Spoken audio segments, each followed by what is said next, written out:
For a number of years, IAS have tried to ask faculties here to explain the importance or the impact of the Nobel Prize topics in science and actually in economics. So this year we do it again, of course by Zoom because of the pandemic.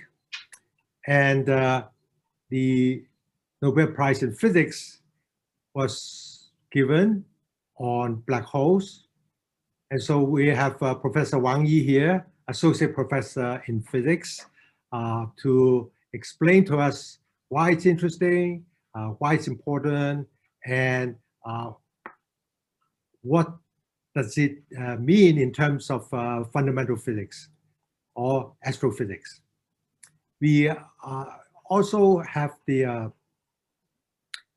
good opportunity to have Professor Wang Yi because he really is studying fundamental physics, cosmology, astrophysics, and of course black hole and general relativity is also topics that he's familiar with.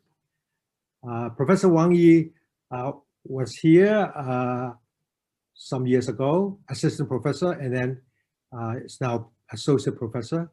And before he arrived, he was the Stephen Hawking Advanced Fellow at University of Cambridge, which is a very prestigious position, and you have an office next to Steve Hawking. And obviously, I myself is a little bit disappointed that the Black Hole Prize was given after Professor Hawking had passed away. So without further ado, let Professor Wang Yi to start his talk. So, thank you, Henry, for the introduction. And it's really my great pleasure to see so many of you around here, almost 90 of you, that I think you have heard a lot, really a lot about black holes so many times in the recent few years.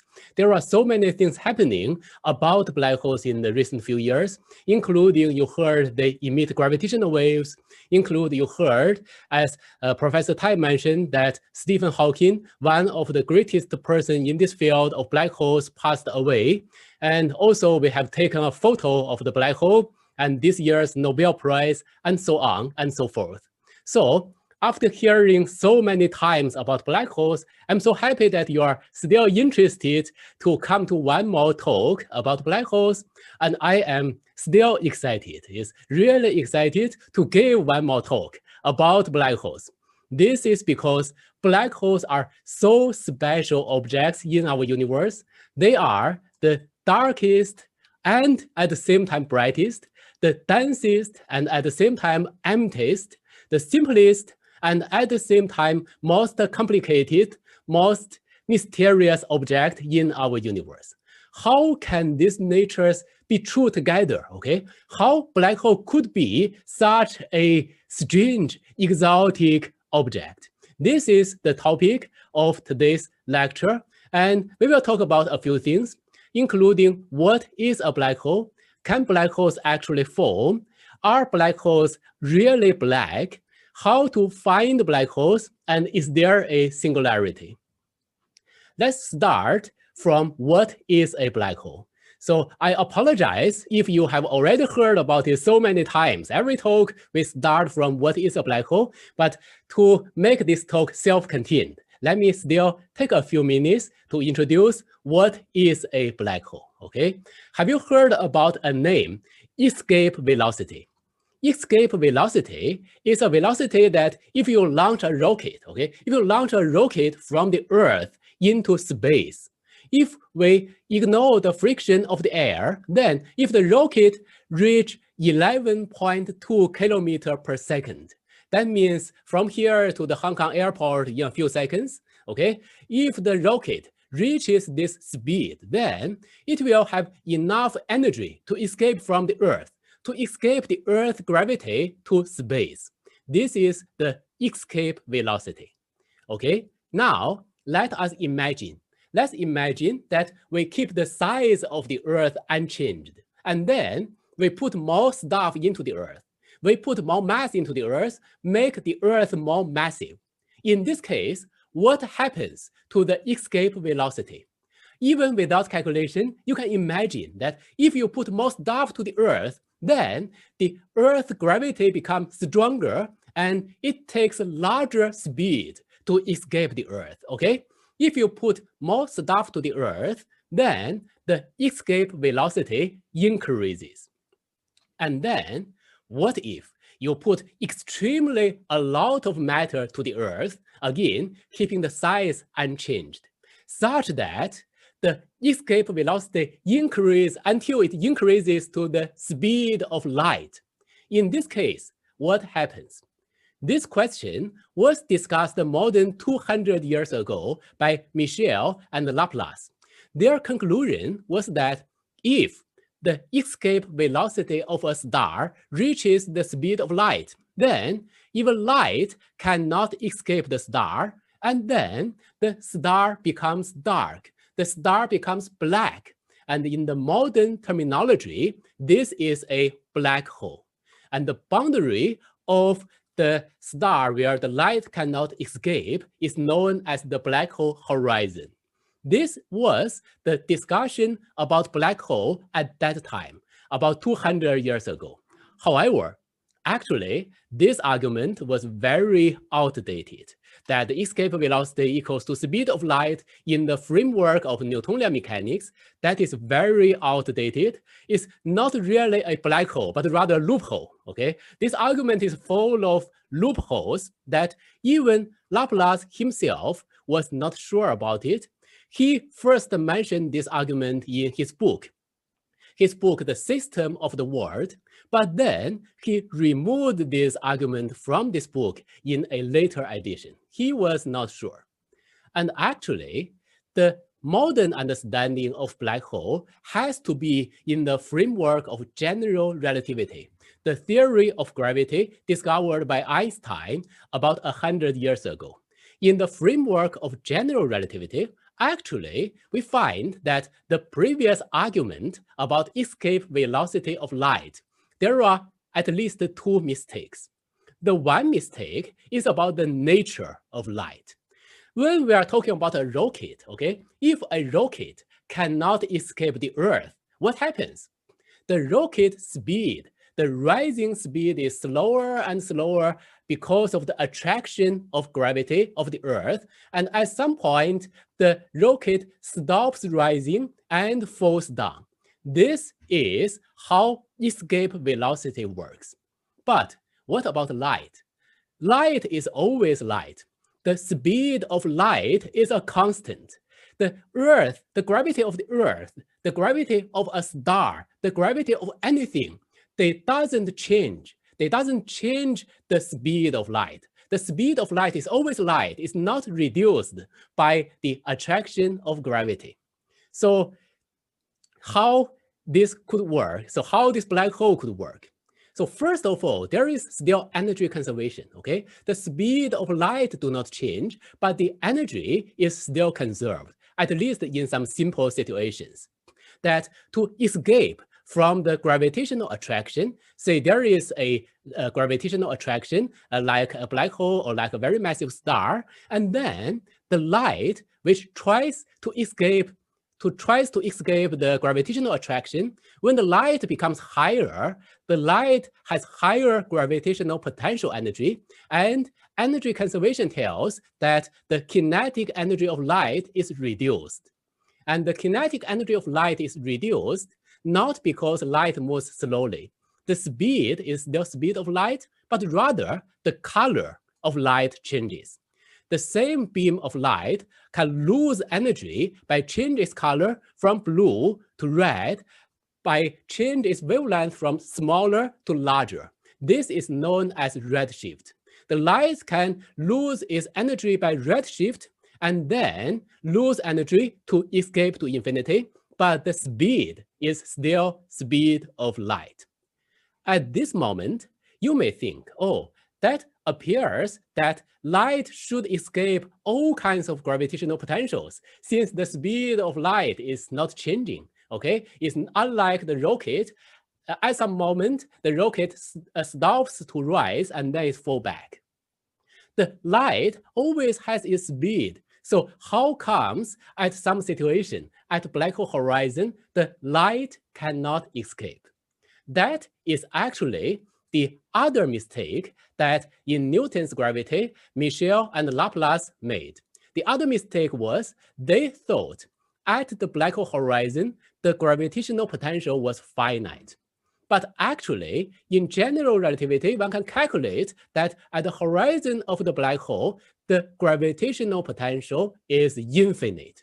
There is an infinitely deep gravitational potential such that even light, okay, light loses its energy, loses its wavelength by changing its frequency, change its color from blue to red to infrared to radio, and eventually to nothing, okay? Even light, if light wants to escape from the horizon, the light immediately loses all its energy. That means light cannot leave the horizon, okay? Even light cannot leave the horizon. And here, actually, when we are talking about Newton's mechanics, we have made two mistakes, but interestingly, these two mistakes cancel. That indeed, light is still traveling speed of light, but there is an infinitely deep gravitational potential to attract light at the horizon of the black hole. As a result, you still get a black hole. And interestingly, the formula actually is the same form, that still the escape velocity equals to speed of light, then a black hole forms. So this is a black hole. At this moment, you may say, oh, we need to have infinite gravitational potential to form a black hole. The horizon has infinitely deep gravitational potential. That's terrible, okay? It's scaring, it's dangerous. Is black hole a monster that sucks everything in around it? Is it the case?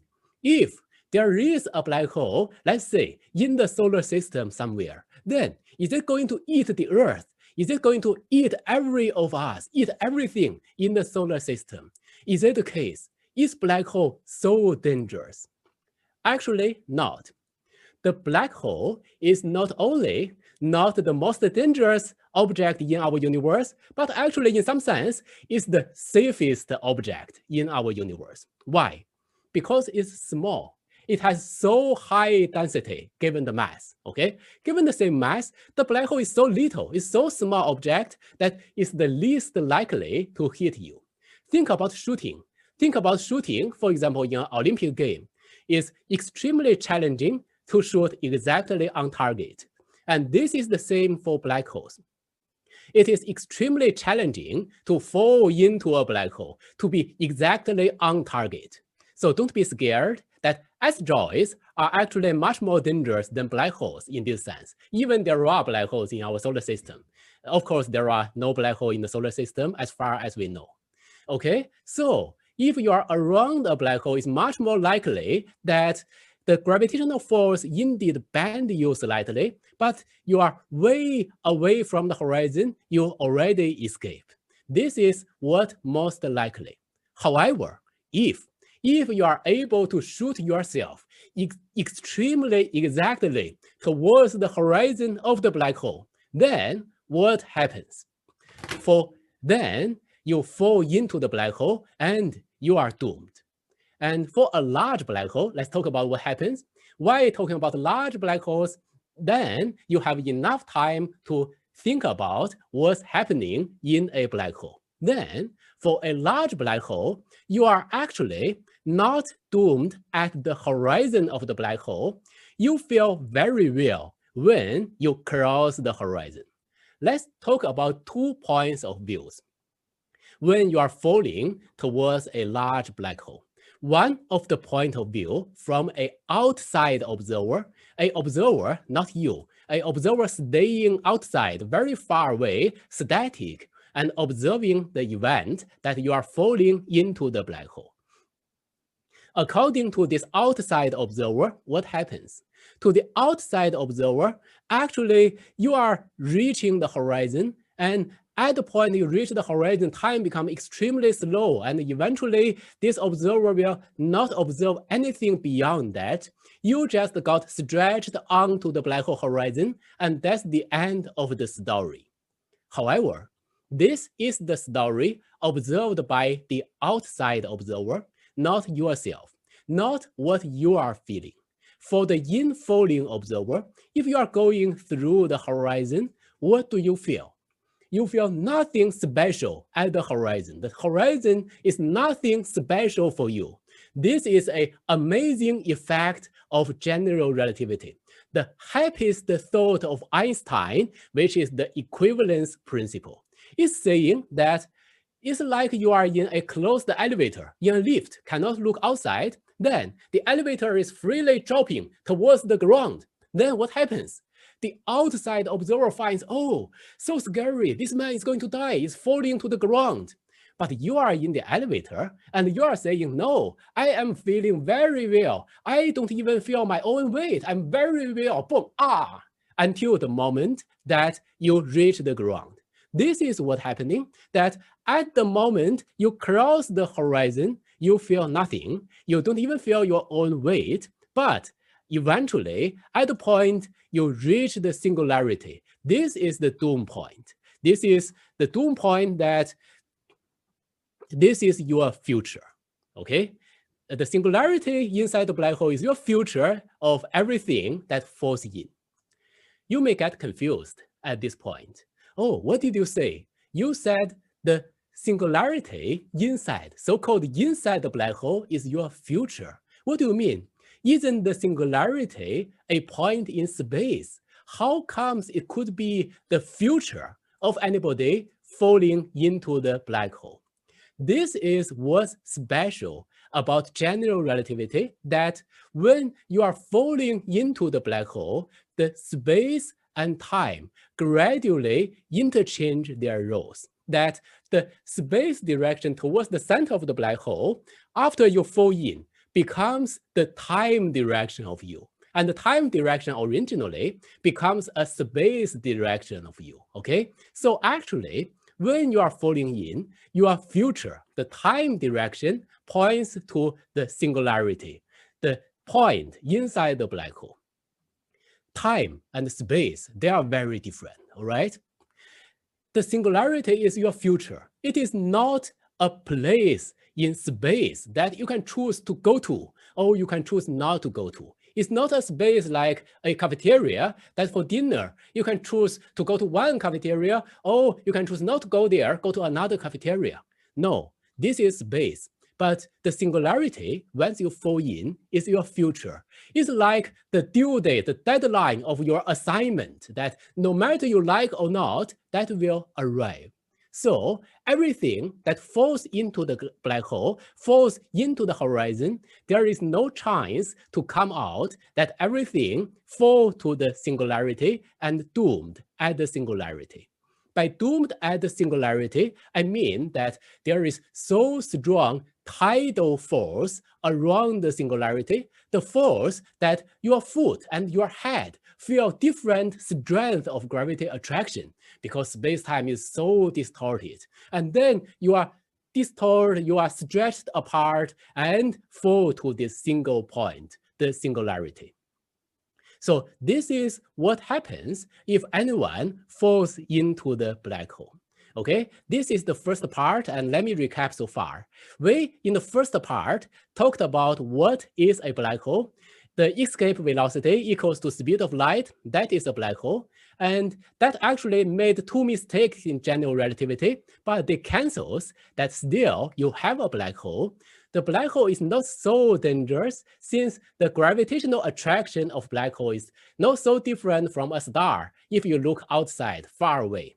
However, once you get very close, once you enter the horizon of the black hole, it is a one-way membrane that once you enter, there is no return. You are doomed at the singularity, which is the fate of everything inside. Okay, so this is the theory.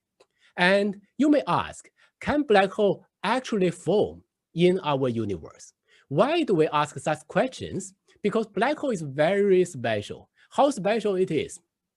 Think about a black hole of solar mass, as massive as the sun. How large is the black hole of this mass? The size of the horizon, the radius of the horizon is just 3 kilometers, okay? It's the distance from here, from our HKUST to, for example, Hang Ho, okay? That's maybe more than 3 kilometers, I'm not sure, but just that distance, okay? So it's really small compared to the huge size of the sun. And if a black hole is Earth mass, the mass of the Earth, then the size, the radius of the horizon is just 9 millimeters. It's extremely small, okay? Extremely dense. How can such extreme object exist? Do they really exist in our universe? They are really extreme.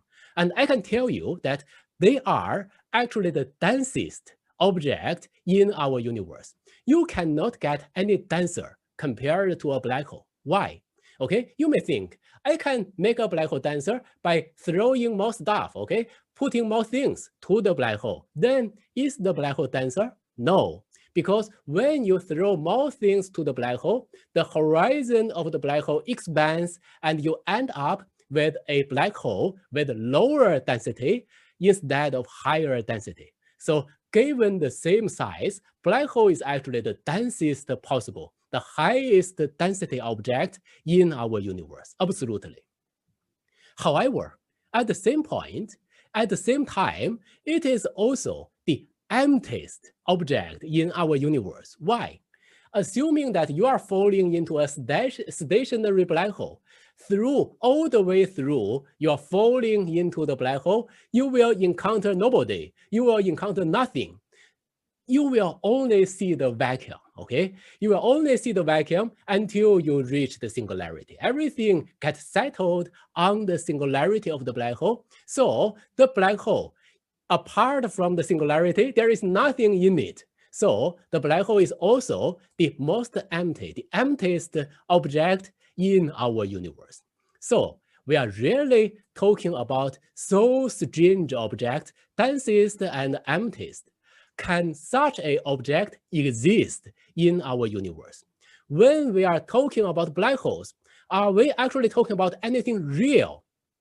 Or are we talking about anything, a monster that only existed in fairy tales? Which are we talking about? Yes, we are talking about something real. We know that black holes exist in our universe. For example, the stellar black holes, the black holes that can form from gravitational collapse of explosion of star. The gravitational collapse is a very complicated story. Here, let me take an image of the type 2 supernovae. The star explodes, and the core, as the back reaction, compressed and falls to the center. Let's take the simple part, a spherical symmetric core which is falling towards the center. For the moment being, if we assume that we ignore the pressure of the core, then that every element of matter in that star core just fall to the center. Every element of matter just fall to the singularity, and horizon form, singularity form, black hole forms. Okay, indeed black hole forms. At this moment, you may complain about the picture, about the assumptions that I was making. You may ask questions such as, are you talking about a spherical cow in the vacuum? Okay, is there any realistic thing which is absolutely spherical as you said, okay? Are they spherical? And even worse, parts of the star are not collapsing in the vacuum, okay?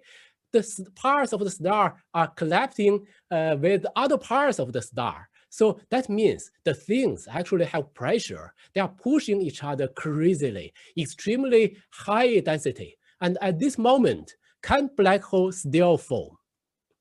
This is an excellent question. Answering this question deserves a Nobel Prize.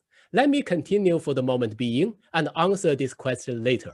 Can black hole, especially can black hole singularity form?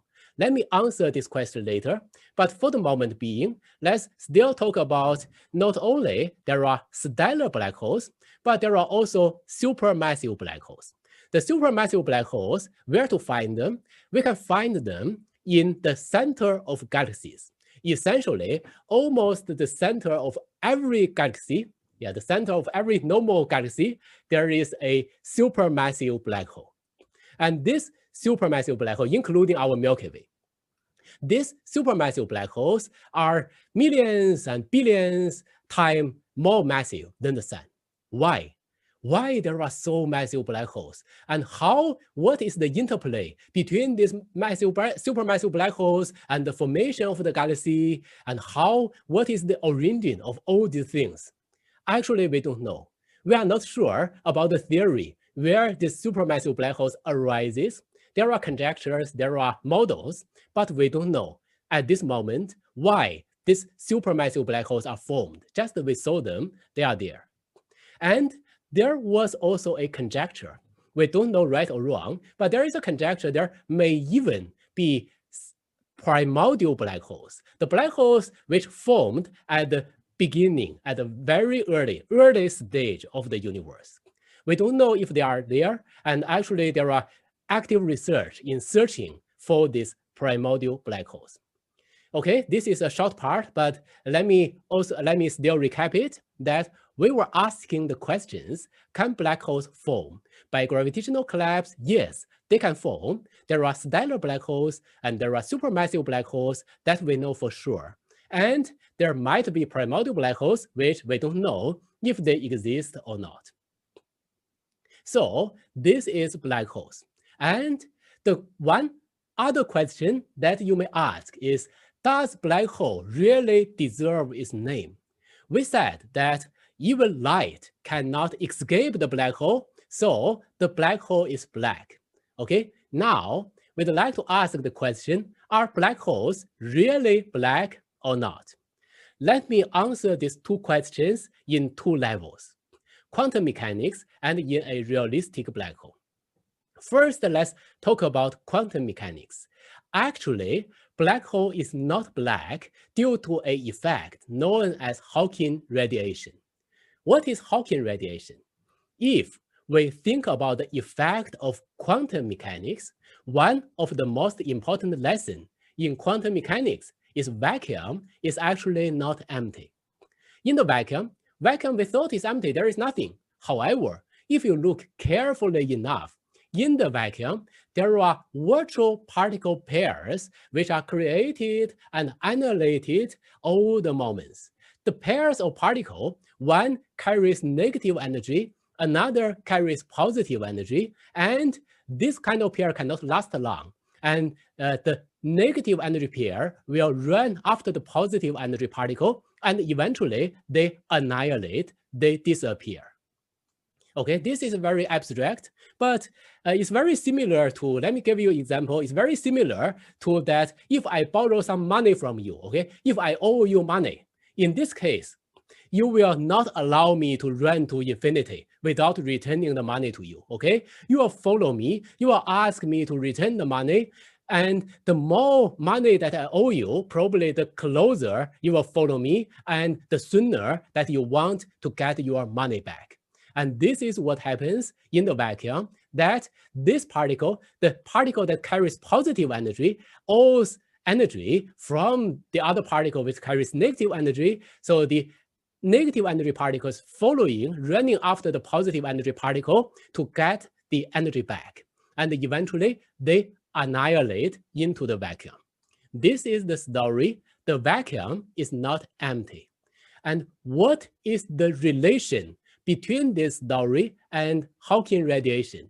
What's the relation between this story and black hole is not black? The relation is that, imagine again, if I owe you money, in this case, okay, you are running after me and I'm not able to run to infinity without returning money to you. However, what if you have fallen into a black hole, but I'm not? Then you are not running after me anymore, and I can carry the money to run to infinity. And this is what happens to the particles, that if the particle that carries negative energy falls into the black hole, then the particle that carries positive energy can become real, can run to infinity, and then we can define it to be a real particle. okay? A particle which runs away from the black hole horizon, actually near the black hole horizon, to infinity. What that means? That means black holes can emit particles, and black holes can radiate, and this is Hawking radiation. Hawking radiation is very important. It is a key to quantum gravity. It's a key of possibly a theory of everything. So why Hawking radiation is so important? It tells us what a black hole really is. What do I mean by what a black hole really is? If, for the moment being, let's forget about quantum mechanics, forget about the quantum creation of particles, forget about Hawking radiation. For the moment being, let's imagine classical black holes. Classical black holes are the simplest objects in our universe. What do I mean by simplest object? Let me ask you a question. Have you thought about why our Earth is approximately spherical? Why the Earth is more or less round? This is because there is gravity, the Earth's self-gravity, that if the Earth is not exactly spherical, if there is an extremely high mountain, what happens to that mountain after millions of years, even billions of years? What happens to that mountain? What happens to the mountain is likely to collapse so that the energy gets released. We have a lower energy state where this mountain collapsed, and the Earth is spherical. Being spherical, the Earth has lower energy. That's why the Earth is more or less spherical. And for the black hole, the same thing is happening. The only difference is the Earth's gravitational potential is very finite, but the black hole gravitational potential is infinitely deep. So the process that a non-spherical black hole returns to a spherical black hole is exponentially fast. It's very fast. Then if black hole is anything that for the first moment is not spherical, but very fast, it returns to a spherical state or exponentially close to a spherical state, okay? So the black hole is really simple. Here I was assuming the black hole is not rotating. If the black hole is rotating, then it's not exactly spherical, but it's controlled by another parameter, which is the angular momentum of the black hole, just one single other parameter. And even the black hole can carry electric charge, okay, in principle at least. So the black holes are so simple that they can be described by three numbers: the mass, the angular momentum, and the electric charge. Is there anything else in our universe which is so simple? Actually, yes, there is. There are. The things that are so simple are elementary particles. The black holes, classical black holes, they are as simple as elementary particles, which are characterized by mass, angular momentum, and electric charge, and nothing else. So they are really the simplest object in our universe, as simple as elementary particles and simpler than anything else. This is classical black holes, extremely simple object. However, if you consider Hawking radiation, then everything has changed. Why? Because black hole can emit radiation, and radiation contains entropy. Radiation contains information. As one of the most important postulates in quantum mechanics, information is conserved. Information cannot arise from nowhere, okay? Once the information comes out, the black hole should carry some amount of information. And you can actually calculate what is the amount of information based on, in principle, how much Hawking radiation can be emitted, how much information that Hawking radiation can carry. Then you immediately found that nothing can carry more information than a black hole. A black hole is the densest, most complicated, carrying most information given the mass or given the volume. So it is really the most complicated object of the universe, carrying most states given this volume. And it's very mysterious. It's very mysterious how this information comes and goes, how this information got encoded in such an efficient way. So far, we don't know. Again, there are some indications, towing models, but we don't have an absolute precise theory about realistic black holes so far. And back to Hawking radiation, okay? Hawking radiation. Once black hole can emit Hawking radiation, then probably you ask the question, okay, can we detect black holes by seeing the Hawking radiation? Unfortunately, not. This is because the Hawking radiation is extremely weak. It's too weak to detect. How weak Hawking radiation is? Let's take the example of a solar mass black hole. For example, in a solar mass black hole, the power of Hawking radiation is 10 to the minus 28 watts. What that means? What that means is the weakest possible visible light, okay, photon, carries about 10 to the minus 19 joules of energy. And what's 10 to the minus 28 watts? That means the Hawking radiation of a solar mass black hole takes 100 years to emit as much energy as such the weakest possible photon of visible light. Okay, it's extremely low power of radiation that within any foreseeable time, we cannot imagine a realistic experiment to measure such weak radiation, and not to mention the black holes are very remote to us. And what about larger black holes? Larger black holes are even less hopeless. It's less hopeful. It's even more hopeless that it emits even lower power. The larger black hole, the lower power of Hawking radiation is going to emit. So the black holes, although they are not absolutely black, they are still the darkest, the blackest object in our universe. Is that right? Okay. This is right only under some conditions. This statement is only partially true. By partially true, I mean that I'm really talking about spherical black holes in the vacuum. The spherical black holes in the vacuum are the darkest object in our universe. However, if we get rid of this assumption, if we talk about some realistic black holes, then some of the realistic black holes are not only not the darkest object, but they are actually the brightest object in our universe. These brightest objects are known as quasars. Some of the brightest quasars can be hundreds of thousands of times brighter than the whole Milky Way. What do I mean by whole Milky Way? That means the hundreds of billions of stars like the sun, the power that it emits. And what do I mean by the power emitted by the sun? That means if you are standing outside in the summer, then immediately you want to find a room with air conditioning.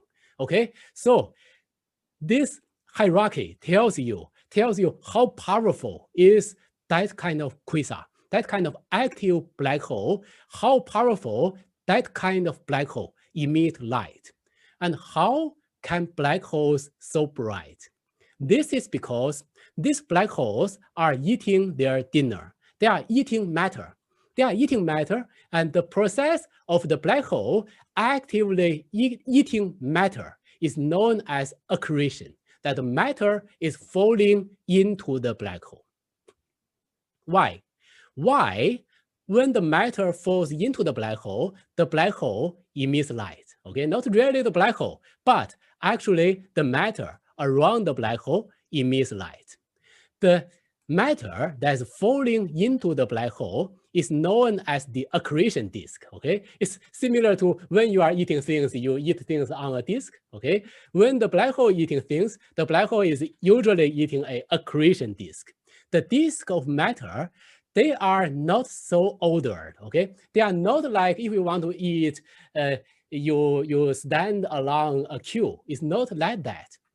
And actually, the matter that is in the queue of being eaten by the black hole, they are colliding around each other. They become so hot that they emit X-rays and also other types of rays, and they become possibly the brightest object in our universe. So at the same time, the black hole is eating matter, the matter emit radiation and make the black hole the brightest object in our universe. And this mechanism that when eating things, the accretion disk emit is one of the mechanism make the black hole bright. And there is actually another algorithm with another mechanism making the black hole bright, which is known as the Penrose process. What is a Penrose process? First, you may be familiar with the name, okay, Penrose. Yes, he is the one who got Nobel Prize. This is not his work which gave him the Nobel Prize, but is also one of very famous work by him, the Penrose process, that if you think about a rotating black hole, then there is a region known as the ergo region of the black hole that the things can fall to the ergo region, and part of the things get inside the black hole and another part get ejected out, become even more energetic than the original matter. By this process, even one can extract energy from the black holes. So this is Penrose process, and by Penrose process, one can at most get 42% of the matter's mass energy from a black hole. What do I mean by 42% of energy?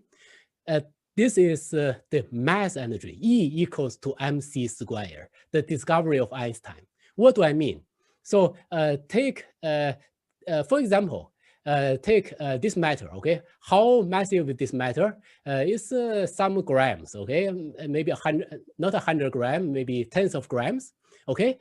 If there is a anti-remote controller, and if they annihilate how much energy they release, the energy they release is enough for Hong Kong's whole power consumption for a whole week.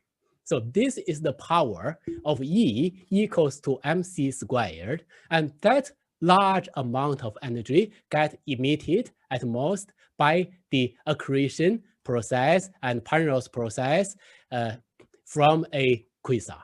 And this actually solves two problems at the same time. One problem is the garbage collection problem, that no matter what you throw in the black hole, you get energy, and you get a lot of energy, you get power. But there is no supermassive black holes around us, no even black hole around us, very close. So we cannot, at least at this moment, make use of this power, but it is, at least in principle, a very powerful power source, the black holes. And that makes black holes not only the darkest, but also the brightest object in our universe. Darkest here and brightest here. And as a recap of this part, we are talking about, is black hole black, okay? We talk about Hawking radiation, that there is a little bit of quantum radiation, but too weak. Although Hawking radiations are weak, but they make the black holes from the simplest classical object to the most complicated quantum mechanical object. And we talk about accretion disk and Penrose process, which makes some of the black holes the brightest objects in our universe. So now that we see the black holes are the fantastic beasts in our universe, and we'd like to ask where to find them, where to find these black holes, and how do we find these black holes by observation. And there are many ways to find black holes by observation. One of the ways, as we mentioned, since black holes, the quasars, some of the black holes are the brightest objects of our universe, so we can directly see the quasars by telescope. So they are so great luminosity. We can directly see them. However, we just see very powerful source that corresponds to one beam of light from the telescope that we cannot resolve, corresponds to just a point, okay? How do we know the point is a black hole? How do we know it's not something else exotic? We'd like to find more direct evidence for black holes. And this is how this year's Nobel Prize arises. And this is the work by Genzel and Guess that they observe the center of our own galaxy, the Milky Way. Since 100 years ago, we have already identified the direction of the center of the Milky Way, and they use powerful telescope to keep observing the center of the Milky Way for decades. What do they see? They see that some of the stars, when they move close to the center of the Milky Way, very small spatial region, when they move close, they have extremely large acceleration. Okay, look at this star, extremely large acceleration within very small volume. That means extremely strong gravitational force. Okay, what can give you extremely so strong gravitational force in so small volume? That needs to be a black hole. Okay, so this is more direct evidence about black holes. And you may ask, oh, that may be something else we don't know, which is so dense. Okay, can we find more direct evidence about black holes? Yes, there are the gravitational wave discovery, the sound of black hole collision, and this corresponds to some binary black holes, two black holes rotating around each other, and at some point they merge. The merge of the black holes, binary black hole system, can emit gravitational wave. So strong gravitational wave that it is more than all the starlight, more brighter than all the starlight in our observable universe at that moment. And that gravitational wave is emitted and eventually reaches the Earth and get observed by interferometers similar to Michelson-Morley interferometers. So this gravitational waves is even more direct evidence of black holes. And in a year ago or so, we actually did even better, even more direct, that we took, the astronomers took direct image, the photo of black holes. The image of black holes that is not a single point, but we have a lot of pixels, an image of a black hole. How they did that? We really need huge aperture to take the photo, huge telescope. How large telescope? As large as the Earth, okay? A telescope as large as the Earth to take the photo. And actually, we can make it by the interference technology. We can make multiple telescopes eventually effectively as large as the Earth to take the image of black holes. So we really have many ways to detect black holes, and there are other ways as well I'm not mentioning. So as a recap so far about this part, how to search for black holes, we have quasars, directly see the quasar light. We have star acceleration at the center of our Milky Way. We have gravitational waves. We have direct imaging, and so on and so forth. Indeed, astronomers can observe black holes in the sky, real black holes. And finally, let me return to the question that we left unanswered, the question about the fate of gravitational collapse. What's the fate of gravitational collapse? That things are falling towards the center. And if we have absolutely spherical collapse of dust, pressureless matter, then simply every point focus to the center and they fall to a point. That point is the singularity. There is no problem. However, this is too ideal situation. In realistic gravitational collapse, we don't have exact spherical symmetry, and the matter has pressure, so they push each other to deform its shape. And in this case, do we still have singularities form? Do we still have singularities as the fate, the ending state of gravitational collapse?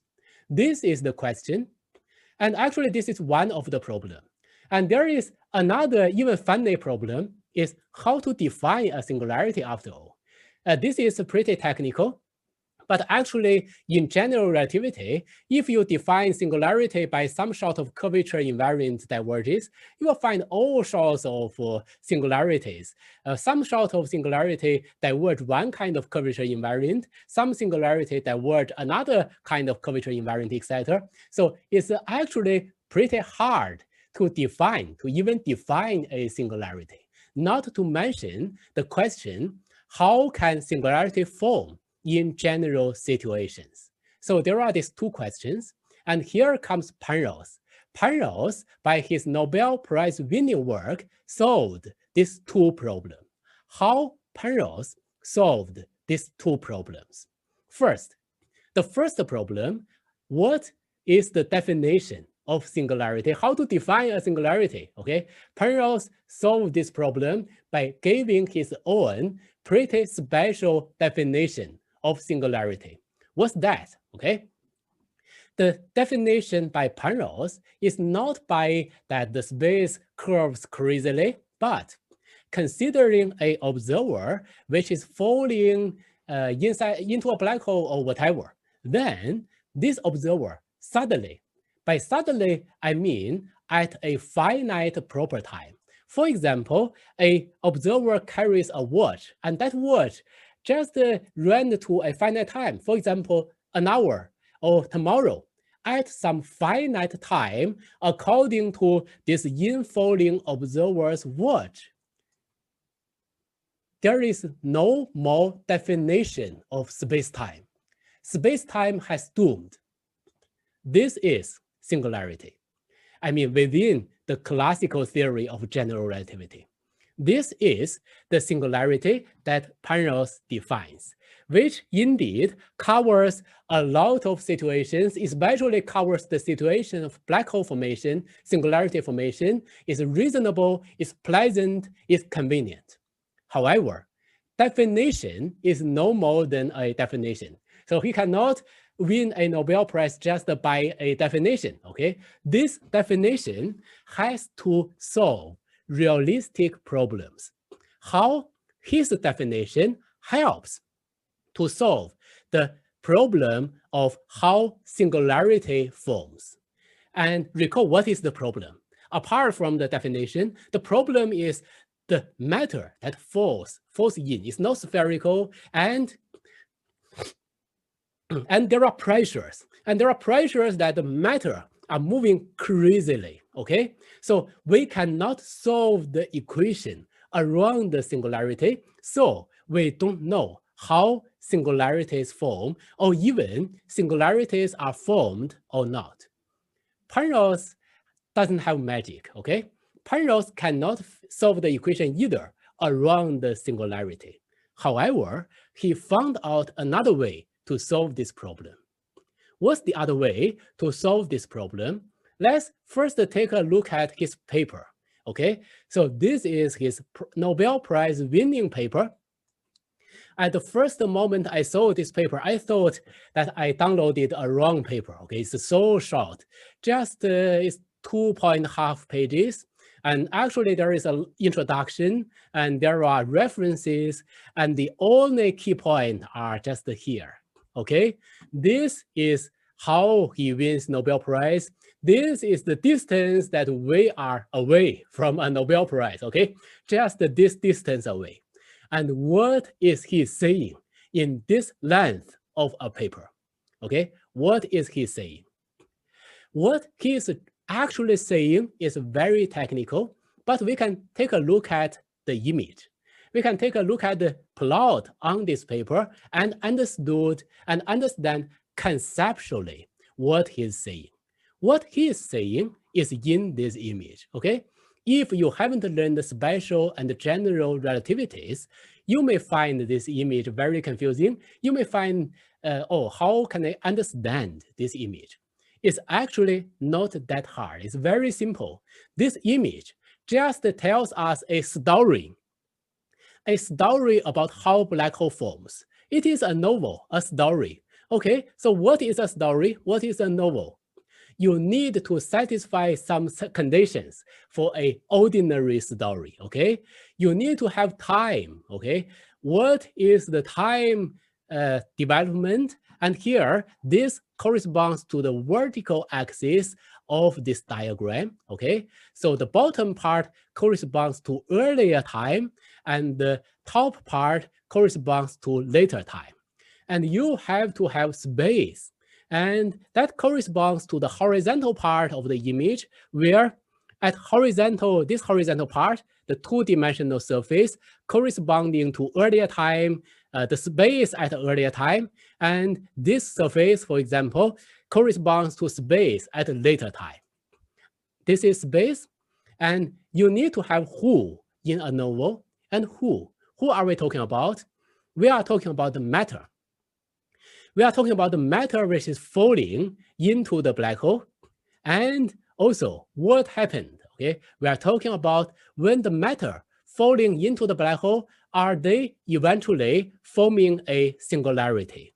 This is the story, and this is what this image tells us. And this is a story, a novel, but what is a good novel? If we talk about a good novel, we not only need space, time, and who and the event, but we also need a few other things. For example, the initialization. Okay, how do we set up the story and the development? How do we set up the logic of the story to let things evolve? And the climax that eventually, so this is the most exciting part of the story, the novel. This is the greatest part of the novel, that the important people meet together at the climax, and the important events all happen together, and the important conflicts are put together at this climax. And eventually there is an ending. Okay, so climax makes a great novel. And how a climax of a novel happen? How can we make it happen? Can we write a novel in a way that just by chance, okay, by chance, I meet this important person, meet another important person, by chance, they all meet together. Is this the way to write a novel? No, it is too artificial, okay? We cannot just write a novel by pure chance. We have to write a novel in such a way that all these persons, all these events are attracted by the logic of the development of the novel, such that they converge at one point in space-time, and that point is the climax of that novel. So this is how you write a good novel, that eventually every important thing converge unavoidably to make a climax. Let me give you an example. One of the famous novel, which is the Madame Bovary, okay? Madame Bovary by the French writer, how to pronounce? Flaubert, by the French writer Flaubert, Madame Bovary. So I'm not talking about the detailed story of that novel, but let me tell you the story about how Flaubert wrote that novel.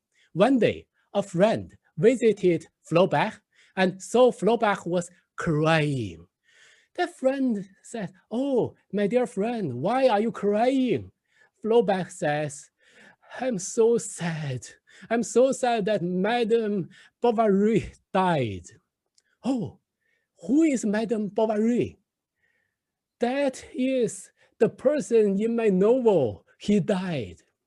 His friend was so surprised, okay? It's the person in your novel. if you don't want her to die, simply don't write in that way, okay? Then she's not dying, then you are happy. And Flaubert says, no, that cannot happen. There is no way. The logic of the story means that Madame Bovary is doomed to die at that moment, okay? What is the moment that Madame Bovary is doomed? Is that the moment that Madame Bovary determined to kill herself? No, that is too late. That doesn't make a great novel. Which makes Madame Bovary a great novel is at the very beginning. At the very beginning, at the initialization, at the very initial development, the story about Madame Bovary is already determined, okay? It's already doomed. This is what makes a great novel, and this is our solution of the singularity problem, okay? I told a long story, and this is the solution of the singularity problem. Why? Remember, what was the singularity problem? The singularity problem was saying that around the singularity, things are so chaotic. We are unable to solve the solution of matter around the singularity, so we don't know if the singularity forms. However, Penrose notices that we don't have to solve the solution of equations around the singularity. The doom, okay, the doom of space-time, the moment that we know singularity form is not actually at the formation point of singularity. It's like that the moment that Madame Bovary is doomed is not at the moment she decided to kill herself. It's at a much earlier moment. It's at a moment that no matter how hard light tries to escape, light is not going to escape. Even the light tries to emit outwards, the light actually converges. At that moment, the formation of singularity is already determined. And this is a very early moment that we can solve the equations. So we know this moment exists. Okay, this is the contribution that Penrose gave to general relativity, that at very early moments, we can already prove that at a later moment, singularity forms, given that if we have normal matter, by normal matter, I mean that for the matter that gravity attracts, okay? With minimal assumption at a very early moment, at the early moment that trapped surface has formed, Penrose can prove by some mathematics known as topology, Penrose can prove that singularity can form. Okay, as a recap of this part, singularity theorem by Penrose, his Nobel Prize winning work, is that he first defined the termination of word line in finite proper time. That is his sense of singularity, and the formation of the singularity is much earlier. Well, the determination of the singularity is much earlier than the actual formation of the singularity. At the point that a closed trapped surface form, we already know that singularity is going to form. And by minimal assumption that gravity is attractive, he can prove that singularity will form. So this is the contribution by Penrose to general relativity. And actually, that is a whole area of mathematical analysis of large area global analysis of general relativity. And Penrose is a very interesting person, and he had a lot of contributions. For example, some impossible stairs and how to tell, how to make your telling of, for example, your flow to be interesting. And I don't have time to talk about that. You can just search on Wikipedia, for example, these interesting things. All right, as an overall summary, we talked about what is a black hole, can black hole form, are black holes really black, how to find black holes in observations, and is there a singularity? This is the summary, and at the very end of the talk, let me also mention that the singularity theorem is within the framework of general relativity, within the assumption of matter properties. There are assumptions, okay? It is like the death of Madame Bovary, okay, is limited by the setup of the story. The setup of the novel is not real world, okay? In the real world, in the actual situation, there is no point that we have to kill ourselves, okay? There is no situation that we are doomed. We always have future. We always have some way to survive, no matter how difficult situation we encounter. We always can find a way to the future. And what about general relativity? What about general relativity? At some point, space-time dooms at singularity within the assumption of general relativity. Can we go beyond that? This is an open question. Penrose's proof is within classical general relativity and within normal matter. But if we go beyond that in quantum gravity, what happens to a singularity? That is the Penrose singularity theory is not the end of the story, but it's just a beginning of a story about singularity and quantum gravity. All right, let me stop here. Thank you. And let me see if there are questions. If you have questions, you can ask in the chat. Okay, Yi, thank you. I was told to make one announcement, and then we can go to the question issue. That on November 25th, the IAS Nobel lecture will be given on the economics Nobel Prize. So please pay attention. It's 3 p.m., November 25th. So, okay, so now we can go to the question. You can answer. Yes, yeah, I saw a question. I saw a question asking, can we use black holes to time travel? Okay, this is a very interesting question. First of all, we don't have a definite answer. And secondly, first let me show you not time travel, but space travel, okay? By space travel, so there is a conjecture, not confirmed, but a conjecture saying about two black holes can be connected by a wormhole, okay? So first, this is not confirmed, just a conjecture. Let me show you the conjecture. That our space-time is something like a piece of paper which can be curved, okay? And then if there is a wormhole, what is a wormhole? Wormhole corresponds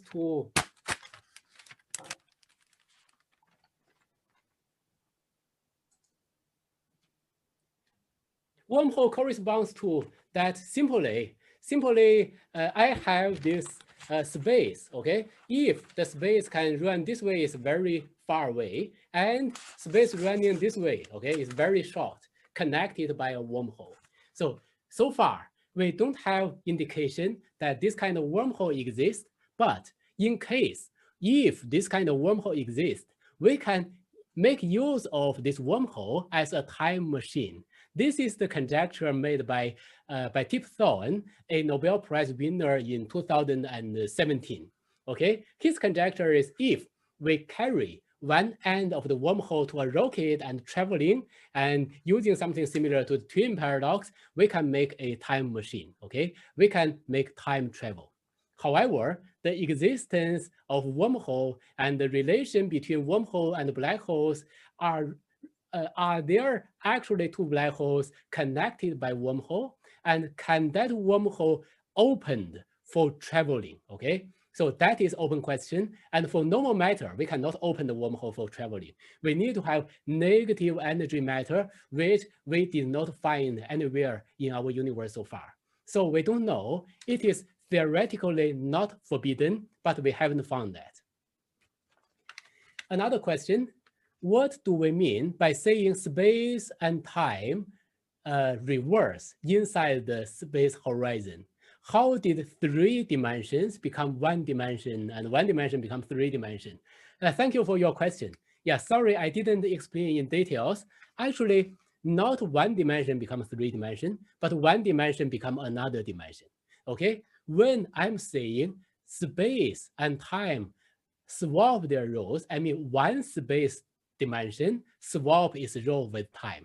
The dimension which is pointing to the center of the black hole, that dimension swapped away with time. And the other 2 dimensions, the other 2 spherical dimensions are still space dimensions. So actually 1 dimension become time and the other dimensions are still space dimensions. Thank you for letting me give a chance to answer this question. And what are the so-called white holes and how is it different or related to black holes? Yes, thank you for the question. First of all, theoretically, if we consider very ideal situation of a so-called eternal black hole, formally, okay, formally, we can have a construction known as white hole, but just formally. Why do I mean just formally? White hole corresponding to something that emits matter and the horizon area decreases, okay? And since Hawking, we already know that the horizon area is related to entropy, and entropy should increase in a realistic situation. And that means there shouldn't exist white holes as long as we assume the second law of thermodynamics that horizon area increases. So in realistic situation, this kind of thing is really black, okay? It's really black hole. Or if I can say it in another way, that by black hole, we define an era of time, okay? The things fall into the black hole, which is not coming out, okay? Why there is such an era of time that there is black hole, there is no white hole, that coincides with the thermodynamical era of time that entropy increases. So there is no white hole in our realistic universe. However, in theoretical study, sometimes we can still study theoretically white holes and their nature. And shouldn't it be a white hole connecting with a black hole to construct a wormhole intuitively? Yeah, thank you. Yes, so by that very ideal construction of wormhole, which is known as Einstein-Rosen bridge, indeed, by a special construction of wormhole, indeed, that is a connection between a black hole and a white hole. But that is not the only construction of a wormhole. And actually, there are other possible wormholes, but so far we didn't really construct them in lab, okay? Just theoretically, there are other types of wormholes, not necessarily need a white hole. And is there any possibility that there is an entrance of higher dimension in black hole, just like the movie Interstellar? Yeah, thank you. So first of all, that part of Interstellar is the part just out of our imaginations, okay? Go into a 5th dimension and escape a black hole. And actually, we don't know what happens in quantum gravity inside the black hole. In quantum gravity, okay, for example, in string theory, the singularity may not be singular. We may be able to resolve the singularity by, for example, a bunch of strings, bunch of string matter, and the strings actually live in higher number of dimensions, in 10 dimension or in 11 dimension, depending on how you think about string theory, okay? So indeed, in that sense, the black hole singularity calls for quantum gravity, and the best candidate of quantum gravity is string theory. And in string theory, there is higher dimension. So near singularity, probably you indeed need higher dimensions. However, in which way exactly the singularity is resolved to something that we can study? in which way the higher dimension can be opened.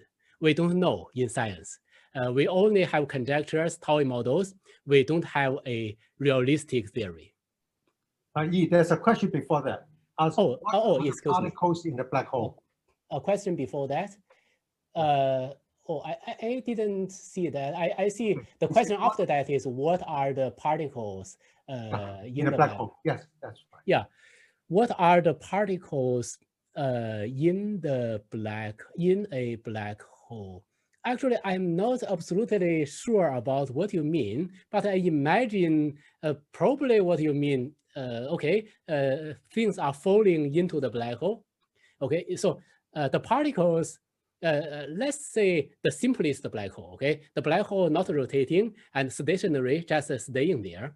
Then the particle cannot stay in the black hole, okay? The singularity is the future. The particle has to flow in the future. And then the particle, the black hole has nothing in it, just the singularity. There is no other particles in its stationary state, okay? So there is no really particle in a black hole. Apart from the process that black hole is actively eating things. Another question, can black hole be considered as some kind of topological defect in space-time? Thank you for the question. First of all, Penrose indeed considered topology as a key gradient to prove his singularity theory that the one-to-one map, which can continuously change its shape, okay? And in this sense, the singularity is some sort of topological defect that the space-time is missing one point, okay? The topological nature of space-time is changed. So in some sense, we can call it some sort of topological defect. In this sense, yes. But in another sense, no. In another sense, that this is not in the physics terms. When we talk about topological defect, we mean something else, something like cosmic strings, domain walls, etc. A black hole is not something like that, okay? Although remotely related, but not something like that. In short, it is not the topological defect that we usually talk about in physics, but in the sense of classical relativity, that the space-time has one point missing, and the space-time has one point missing is topologically different compared with the space-time with no point missing. In that sense, it is a topological defect, depending on how you define topological defect. Another question, when two black holes merges, how the information stored inside each black hole restructure and restore equilibrium as a final black hole. Would the gravitational wave emitted during such process carry all the information in the lost mass? This would be observationally provide test about black hole information. Thank you. This is a very difficult question. I cannot answer the first part. The first part, to the best of my knowledge, is an open question. Well, I think it is an open question, although some people claim it is in some sense solved, but the information, how information is encoded in black holes, okay? This is an open question that some people claim that they are solved in some toy model of black holes, but I personally, I'm not expert in that. I don't know that toy model so well, and also that are toy models. For the realistic black hole emitting gravitational waves, we don't know. This is one part of the question. The other part of the question, does gravitational wave encode that part, decode the information about the black holes, and then we can read off the information about black holes? Not that much, because we can actually calculate the amount of information carried in this gravitational wave, and they are pretty minimal, okay? They are large enough amount of information for us to determine what is the mass of the black hole, what is the rotation period, etc. But compared to the huge entropy, huge amount of information in the black hole, the gravitational wave carried out really minimum amount of information is almost negligible. Okay, the larger amount of information is still in the black hole horizon, and that information eventually, hopefully, can be emitted by Hawking radiations, and how Hawking radiation can decode the black hole information is still more or less an open question that we cannot answer. And previous question, I think related to previous question, particle in black hole, I mean, the black hole is very dense. Will any particle in our world be broken when it enters the black hole? Very good question. Depending on elementary particle or composite particle. If it is an elementary particle, it cannot be broken to the best of our current knowledge, so it's not going to be broken when it falls into a black hole. However, if it is a composite particle, it will, when the particle falls close to the singularity. For example, think about an atom, hydrogen atom, for example, the nuclei and the electron. When the electron rotates to a position which is closer to the singularity, it feels a larger gravitational force. Then it is attracted to the singularity faster, and the nuclei is attracted to be more slowly, and they tow apart by the tidal force of gravity. And then the composite particle, all the composite particles can be towed apart close to the center, close to the singularity of the black hole. Another question, recent years, people try to use the material with reflective index distribution to simulate black holes or worms, I think you mean wormholes, and observe the waves traveling behavior inside or around horizons, known as transformation cosmology. Is this an alternative way to understand the black hole? Does this branch has perspectives? Yes. This is a very interesting question. There are a lot of ways to simulate black holes. For example, you can use metamaterial with very complicated man-made reflective index, and that simulates a metric, and then that looks like a black hole. And you can even use simpler system.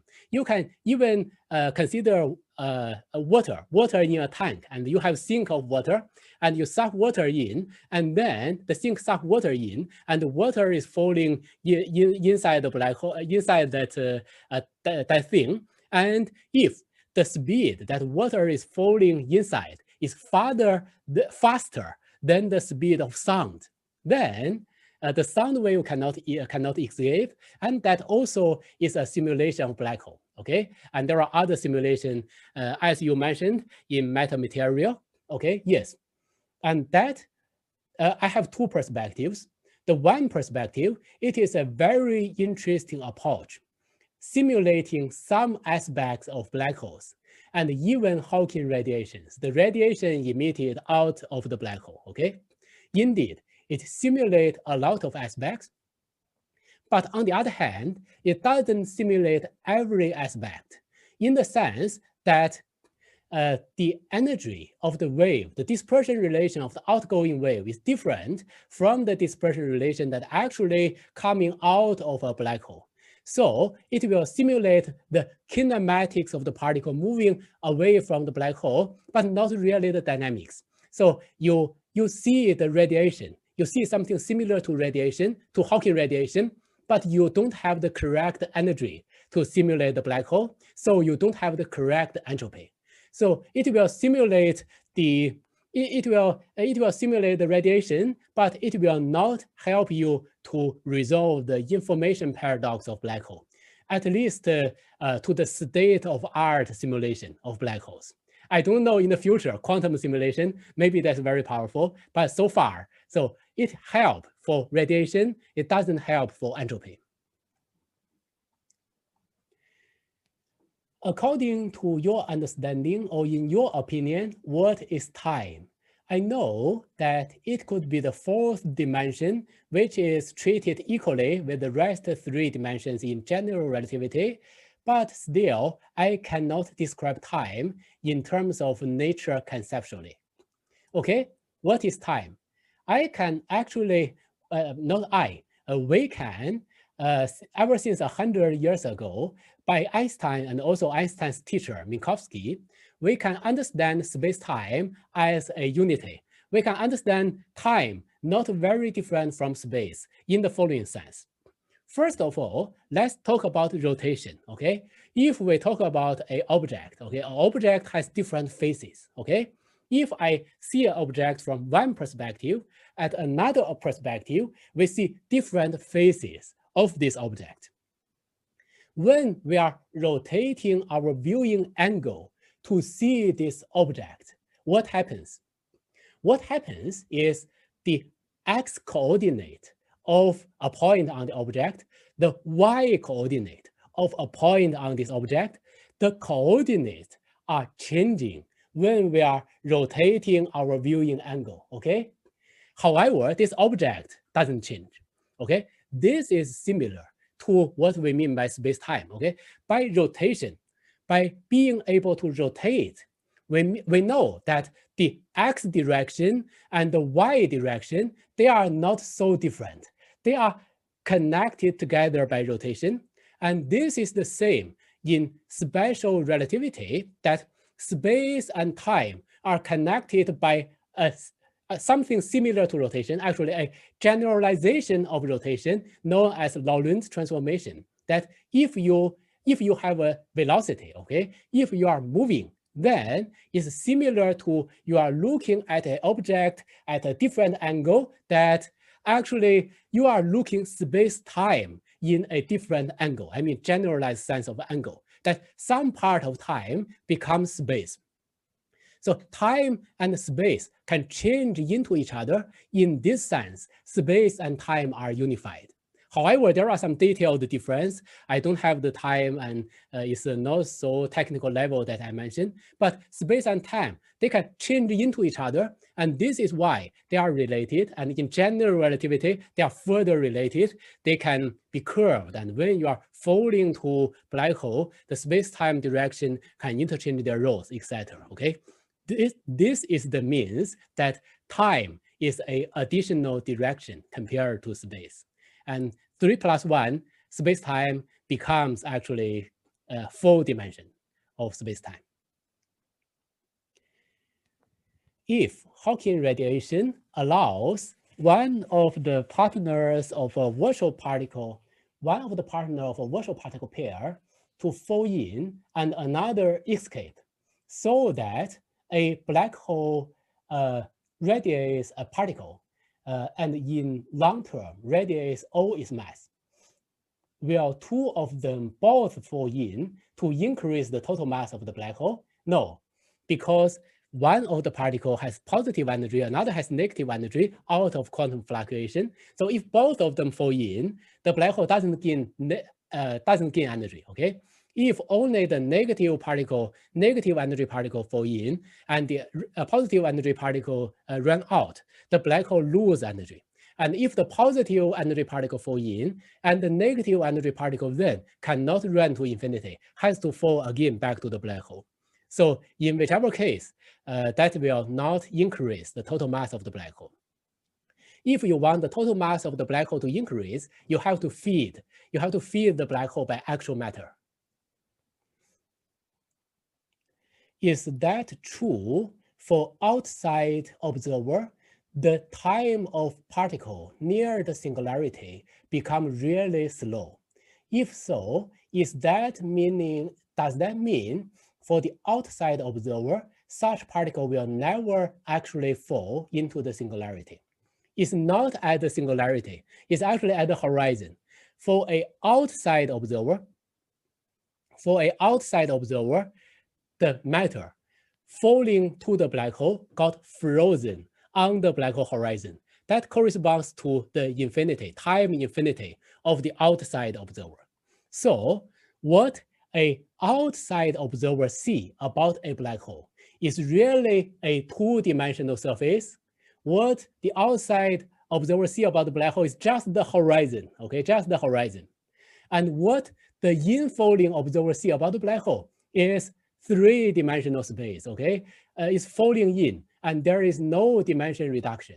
So the outside observer sees apparently different things compared to the inside observer. Outside observer seeing a 2 space dimension plus 1 time dimension, and infalling observer see 3 space dimensions plus 1 time dimension, and they describe the same nature.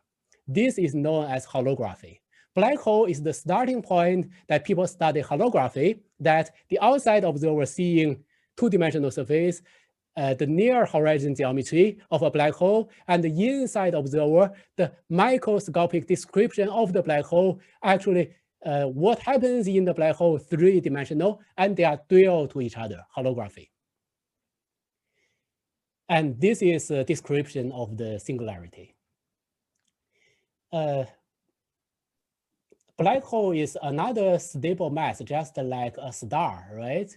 If you look very distant, very far away, then the gravity of the black hole is just similar to the gravity of a star. Yeah, that's right. But black hole doesn't emit light, so optically it doesn't look like a star. And if you travel very close enough to the black hole horizon, you'll find difference. And if you travel through the horizon, huge difference. All right, so this point looks there are no more questions, and I think it's already 5:30, and the time is more or less up. I'm not sure if it's myself announcing the end of the seminar. If it is the case, okay, let me announce the end of the seminar. Thank you very much. Thank you for everybody coming. Thank you. Thank you, Yi. Thanks for the talk.